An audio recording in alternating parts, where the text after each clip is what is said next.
Welcome to Swarf and Chips. Coming up on today's show, Colin visited the AMRC where Rolls-Royce were part of the Lunch and Learn event hosted by Kyocera SGS. And if lunch was involved, no wonder Colin was there. We've got some great testimonials. Gio hides in a flatbed lathe, slightly different to the back of a car boot. Joe talks about not going down the automation route at NFF. And Colin did a new style of cycle time challenge. Paul was allowed out of the country, but only to Scotland to talk bionic hands, and we found an apprentice of the week. Can you believe it? They've let me into the AMRC. Now Kyocera SGS are hosting a fantastic event showcasing this fantastic tooling and also great examples of some of the work they do. But we're here with Barry from Kyocera SGS. Now, as I said, fantastic range of tooling, but you're showcasing this new range just here. What is it?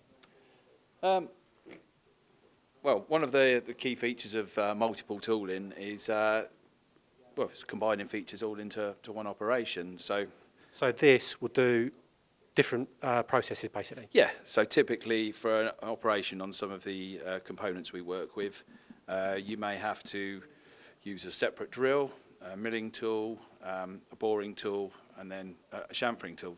Right, so straight away 4 tools. This is all in one tool? Yes.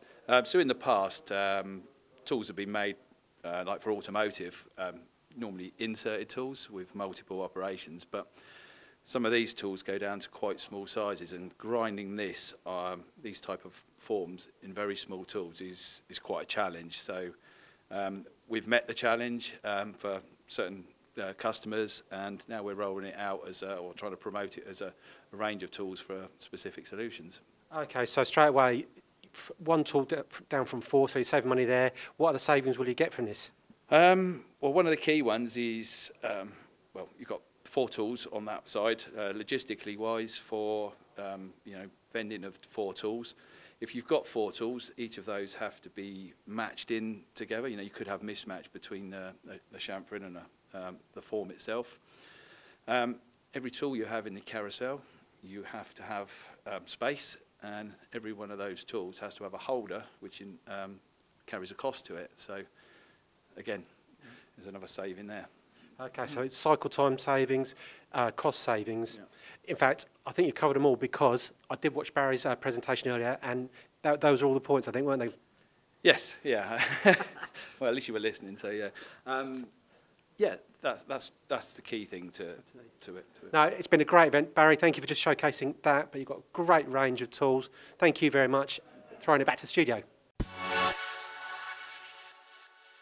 Thank you, Colin. Now, a lot of us know that Kyocera are a tooling company, but what was this event all about? It was getting collaboration really between a machine tool company, software and Kyocera, bringing them all together, providing a solution for their customers. Great event. Presentation by Rolls-Royce, presentation from the guys from AMRC, so really interesting event. And yeah, just showcasing also their new tools. Well, that's quite interesting, because he said at one point that it's like 4 tools in one. Yep. Well, what's the technology and why hasn't this been used before?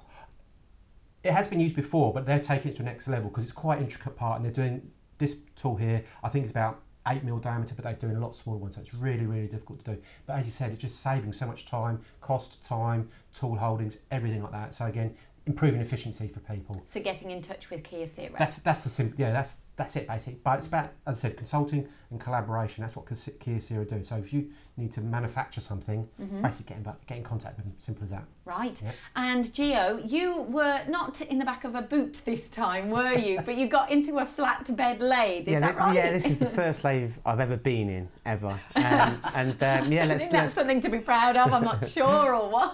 Lyndsey, let's go and take a look. Yeah. Lyndsey, I'm here in Sheffield today at Ward High Tech to review this absolutely massive SFN flatbed lathe. Now, I've seen large lathes in my time, but this is just taking it to a completely different level. And they've given me some bullet points and characteristics about this machine, which I'm going to tell you all about. And that some of them are absolutely phenomenal. It's got a swing over the bed of 1420 millimetres with a distance between centres of 5 metres. Now that kind of makes you visualise the size of components that you can hold on this machine with a weight of 10,000 kg without the steady rests and 12,000 kg, 12 tonne with the steady rest. And by the way, this comes as standard with the machine. Going on to some of the other characteristics of the machine, it comes as standard with the 800mm 4-jaw independent chuck. We have a one-piece solid casting, which gives it, again, its rigidity and stability. It's got a hydraulic quill and tailstock, 8-station turret, and it's a real chunky turret, as you would imagine for a machine of this type. It's got front and rear chip conveyors, large steady rest, as we've mentioned, and a double width boring bar attachment. And that's a little bit special because when you're using such large boring bars, you need to have that stability so you don't get vibration, you know, when you're going to the bottom of that bore. It's powered with the FANUC control, it's fully enclosed, and more importantly, it's in UK stock today.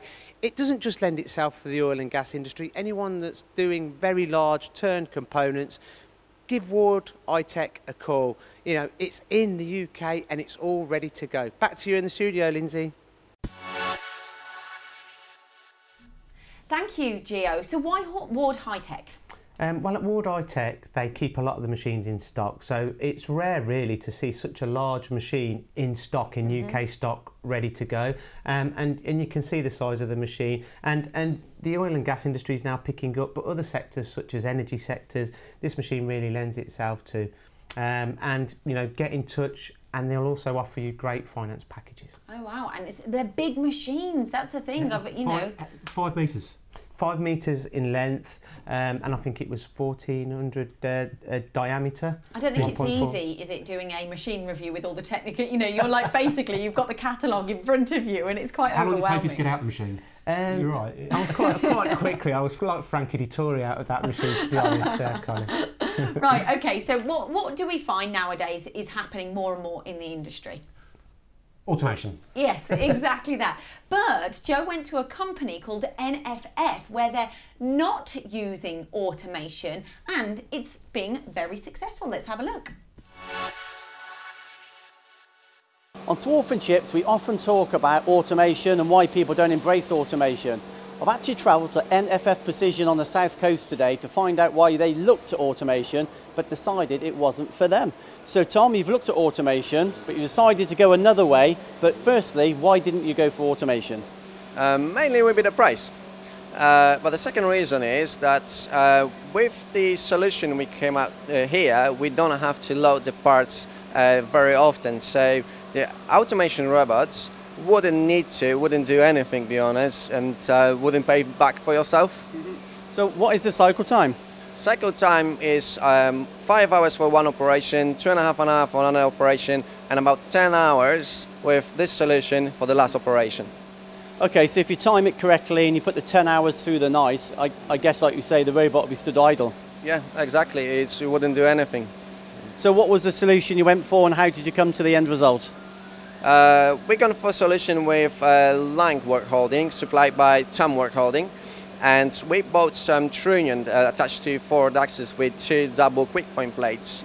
And then we made the plates with 10 components attached to it. And does it work for you? I know it's been here for quite some time now. Works pretty well, to be honest. As you can see behind me, machine is running without even operating. We had no issues at the moment. Great, many thanks. So back to you guys in the studio. But like I say, automation, yeah, we should look at it, but maybe it's not always the answer. But as Lyndsey says, let's keep these spindles turning. Thanks, Joe. Yes, keep those spindles turning. Yeah, 18 months it's taken to nail that. Well done, Joe. It's fine. So, of course, we were at MAC not that long ago, and some of the big players, they were talking about automation, automation. So this is quite unusual, isn't it? It really is, yeah. Everywhere you go these days, you know, you can save money, keep those spindles turning, run unmanned 24/7. But they're doing that here. But I think it's more about actually providing a solution. So that component, I can't remember the exact times, with 5 hours for one operation, 2.5 hours. They don't need that, the automation. No. It works perfectly. And again, consulting with Mazak, providing a solution for them. So, yeah, I mean, in my opinion, this application really highlights the utilisation of the machine, not only utilising the machine envelope, but through the work holding, multiple setups around that work holding, and like Colin says, you're getting long run time, so it doesn't need automation, and each specific component is application specific, and people need to really remember that. Not everything lends itself to automation. Exactly, and they've been working closely with Mazak. Yep. To complete this. Yep. Yes. Okay, so we love MTDCNC. We know you love MTDCNC, but here's just a few more people who love MTDCNC. Guys, we're at the AMRC Kyocera SGS event. Fantastic show, but we're getting a testimonial for MTD and watch this, Lyndsey. So, Wojciech, why do you like MTD? I just like the news about the machines, all engineering, gossips. And seeing all the videos about what's going on? Yeah, the best, but I prefer machines and all this stuff. Excellent. And what about seeing Lyndsey? I prefer machines. We got straight from Wojciech's mouth there. Lyndsey, sorry about that. Another fantastic testimonial for MTD. Now, William's snuck out of the office and is your CAD cam, is that right? Yes, CAD cam, yeah. Senior programmer at UTC. Yeah. And which software do you use? NX and CG Tech Vericut supporting. Okay. Now, I know you watch MTD and things like that. Why do you like it so much? It's just good to see what's going on in the industry and keep an eye on what's going on in the wider world. And what do you think of Lyndsey? Who? You know, Lyndsey? No, not sure. I couldn't say that it's sticking out to my memory. That's more for the content. Absolutely. A bit of a tumbleweed moment there, Lyndsey, so sorry about that. Anyway, back to you guys. You're an idiot, Colin. That's so You can't say that. I have no words, Lyndsey. That was unscripted. I have no words. wouldn't. Content. Brilliant. Thank you. You're encouraging people to dislike me. No, not dislike you. That was completely unscripted. They were giving an honest testimony by MTD. Love us, what we do. Yeah. Anyway, can we move on? Please? Yeah, I think we need to move on. Lyndsey. Right, you've lost my way now. I've got to look back at the script. So, what we talk about next? Okay, yes, cycle time challenge. You did an unusual one. Why have you changed the style? Cycle time challenge, absolutely fantastic. Engineers want to showcase how they've improved their cycle times. Obviously, it was slightly different. It just made sense at the time. It will make sense to us all, honestly. Let's have a look. Guys, looking a bit nervous today because I'm in Watford and I'm a staunch Luton Town supporter, so if I suddenly have to disappear, you know why. Now, as I said, we're in Watford with Martin from Culper Precision Engineering, and what we're going to do today is, rather than CTC, Cycle Time Challenge, we're going to do Cycle Operation Challenge, which is COC. Probably not the greatest name, but anyway, moving on, I think you get the drift of what we're doing. So Martin, cracking component here. Can you talk me through how many operations it used to be, please? So this used to be 4 operations. We used to make the part without these pins in it, so it was drilled through. We had to make the pins in a separate machine. Then we had to send it away for brazing. Came back, we had to then clean up all the brazing and then send it out to the platers. Not nice, easy part there. So you've invested in this Citizen A32. Don't tell me how many ops, or tell the camera, because I know how many it is. So guys, how many ops does this part come off in now on the Citizen A32?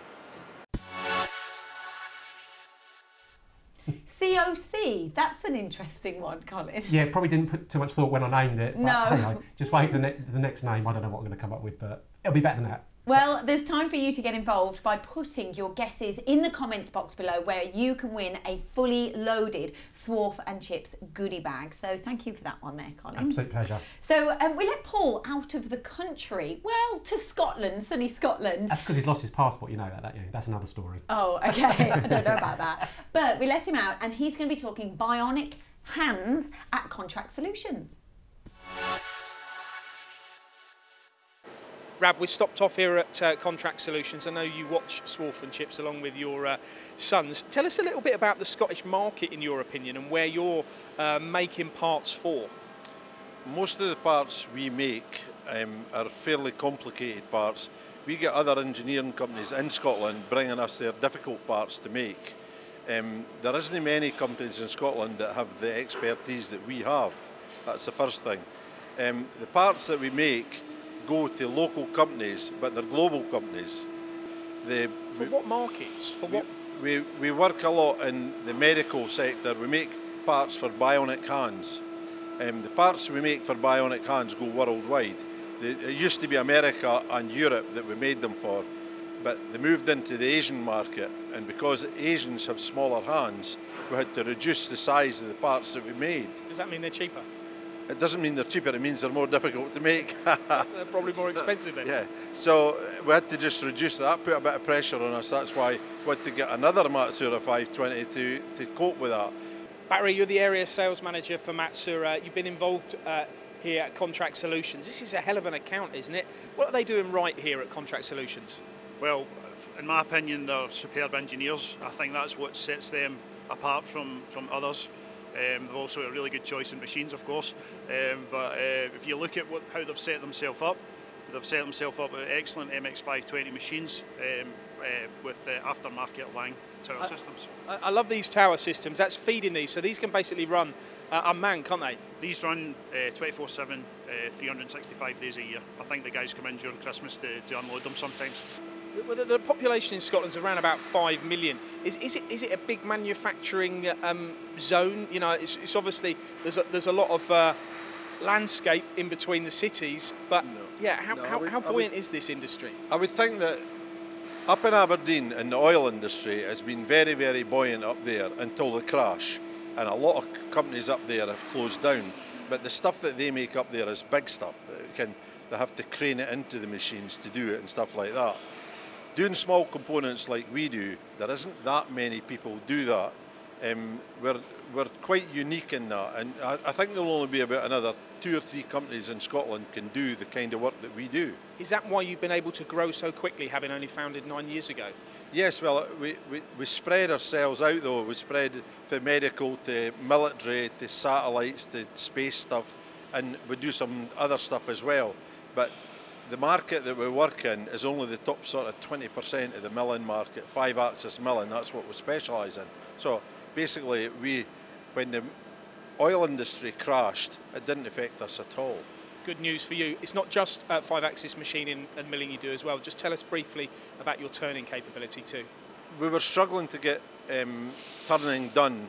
We didn't have any lathes at all. We were struggling to get turning done at the time we wanted it and at the quality that we wanted it. So we had to buy a lathe. Once our customers knew we had a lathe, they started to ask us to do more turning work and more turning work. So much so that we've expanded our turning section. Now we have 2 new star sliding heads and 2 new fixed head Morisikis. So we've got 4 lathes now. So the capacity in that side of the business has grown considerably as well. So machining to tight tolerances all around. All around, I'm afraid. That's the way it is. But that's where the business is. Anybody can profile a piece of plate and put 2 or 3 holes in it. A blacksmith can do that. We don't do that. So before we discuss how amazing Contract Solutions are, we will be seeing our Apprentice of the Week at Paragon Precision and having a look around the facility and the capabilities of Unicut. Now, I've got to say, what is amazing about this is a great story for a company that starts off. I just want to clarify, they were in Scotland, weren't they? Yes, they were. They were in Scotland. I know, I was like, oh, I didn't quite understand some of the words there. But, you know, this is a company, they've started off with a few machines, seen a gap in the market, and then they are just literally growing and growing and growing. Yeah. Well, Stars, DMG Morris, Matsuras, they've got so many machines there. Sorry, Colin. That's right. Well, you think Scotland is going to be oil and gas, but they're not. They focused on, like I said, medical and other industries. And there's a bionic hand. Yeah, I mean... The company's only 9 years old, and to come this way in 9 years is just phenomenal. And I think it illustrates really and how the diversity in Scotland, it's all big work like Colin says. There's probably a gap in the market in Scotland for smaller work, and this kind of really highlights that. So if you've got a bit of spare cash, set up a workshop in Scotland. Yeah, I'm off. No, but you know, we were talking NFF and Mazak not automating. This is a great example. They've got I was thinking that as well. But again, like you said, it's all about the application. Volume as well. You know, it's got to be, to automate, you've got to have very high volume in most cases. Not all cases, in most cases. Well, I know Paul's done some more videos there and they'll be coming out soon. So keep an eye out for Contract Solutions. Next up, let's have a look at our Apprentice of the Week.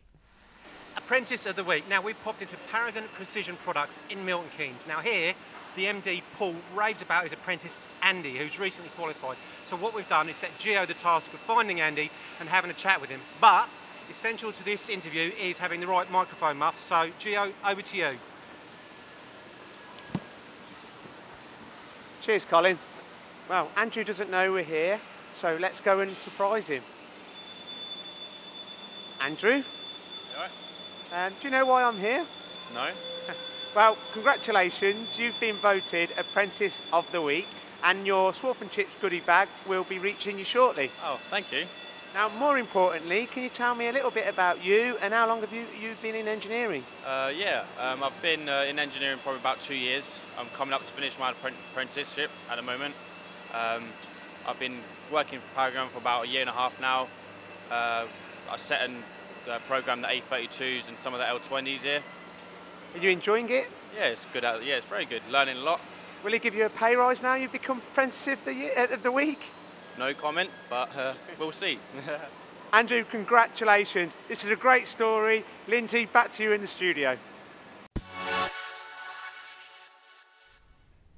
Gio, he almost had Apprentice of the Year. Did you hear that? I know. To be honest, Lyndsey, we should put him in the bag for Apprentice of the Year and we should set up a new Apprentice of the Year competition. Now, Andrew, your goodie bag will be on its way. And can I just clarify, 38 takes to catch that flipping microphone cover. Second take, Lyndsey. Second take. You know what? Put your guesses in the comments box below as to how many takes you thought that, and then we'll send another goodie bag out. But with this, Paul, the bot owner, he's so passionate about engineering, as you'd expect, but he absolutely raves about Andy, his enthusiasm, things like that. So definitely, Andy, push for that pay rise, I would suggest. Well done, Andy. Again, if you want to promote one of your apprentices and showcase them on Swarf and Chips, then please do get in touch. Now, the last but by no means least video is where you went to Unicut, isn't it? I did. Jason had Scarpa for the weekend. Sorry, Jason, to tell everybody. But he left us to sort of look around his machine shop. Fantastic facility. Well, just watch and see. Guys, I wanted to show you this on Swarf and Chips because it's just a great success story. Jason Nicholson, Unicut down in Welwyn Garden City. You can see this whole suite of machines here, sliding head. All the lights are green apart from one which I think is being set, so that speaks volumes for itself straight away. But it's not just that, they've actually got 28 machines and they keep buying more. So I suppose if you're a salesman, you probably want to be knocking on the door. Sorry, Jason, about that. But, so you've got the sliding heads there, Citizen, they're the older ones, they're all still really new. Now look at this, bit of milling here, fantastic. So full automation, it is a Mazak, let me get this right, Vari-Axis i600, full 5 axis, but what they've done, automation cell here as well, so 6 pallets. This, I'm reliably informed, runs 148 hours a week. Now by my calculation, that's 8 days a week. No, obviously not, but it's pretty much running nearly the whole week, which is absolutely amazing, really is. So moving on quickly, so that's a bit of milling there. Come on, Chris, keep up. It's been a long day, poor lad. Had to do that, sorry Chris, it's just, if there's a shake of the camera there, that's my fault, sorry Chris. Anyway, another great suite of machines here. I want to cover this one though, Mazak Integrex 104. We can't show the components because there are NDAs and Jason, we've got to, you know, appreciate what Jason in terms of that side of things. But this one, they said they love the machine because of the milling capabilities of it on a lathe. So absolutely brilliant machine. Now come on Chris, you're right, keep going. Let's go on to the next bit. Walk this way. And I promise I won't jump out on you again, Chris. Someone told me someone got lost in here for 3 days once. It was Paul Jones. So some index machines here, C200, so straight away, well, you're already thinking quality with your Citizens, your Mianos, with your index as well, so just really impressive. Now, what we've got, I'm getting out of breath here because it's a long old trek, loads of machines. Some of the guys we filmed earlier are Scarpering, can't understand why. But here, more citizen machines. Well, Miano, this is a, well, it says BNF 51. It's not a BNF 51, it's a BNE 51. It's only been delivered fairly recently, but they use it so much it's already started to wear out the logo, but not the machine. Cracking machine, absolutely love it. Doing some great components. Again, unfortunately we can't show them, but they've actually got 2 of them because it was so successful, and Citizen helped them improve cycle times by working in conjunction with them. So really just wanted to showcase what a fantastic success story it is. I've got to say congratulations to Jason, but also the people who work around him in terms of, well, all the engineers here, but also the machines. And I suppose the final put of glue in the whole thing is PSL data track. We were chatting to the guys earlier. They use PSL data track to bring the whole thing together. Absolutely love it. So great example of a great success story, great machine shop. I'm out of breath. Poor old Chris is knackered. I've frightened the life out of him. Back to you. I mean, what a success story. I have to apologise to Chris. I frightened the life out of him. Sorry, Chris. Sorry. You are a I couldn't resist it though. I don't know whether the cameramen enjoy going out with you. Love it. When they see that in the smart sheet, they think, brilliant, day out with Colin. It's going to be non-stop fun. You know what, Bird?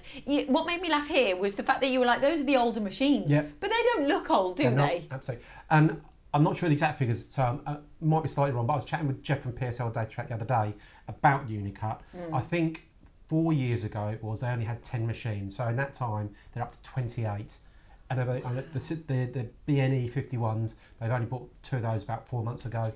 And I think they're looking to buy more. So just a great example of success and the power, the sort of desire from Jason and his team. Yeah. I think it really illustrates as well, people that are invested in the latest technology seem to be very, very busy, and it's absolutely key and imperative. We've just seen that with Paragon Precision. We've just seen that, you know, with Unicut, and they are successful, you know, starting off with only a few and they're growing really quickly. Absolutely. So, okay, so always, like we can say, get in touch with Unicut. So thank you for Swarf and Chips today. Thank you very much for watching the show. We hope you've enjoyed it.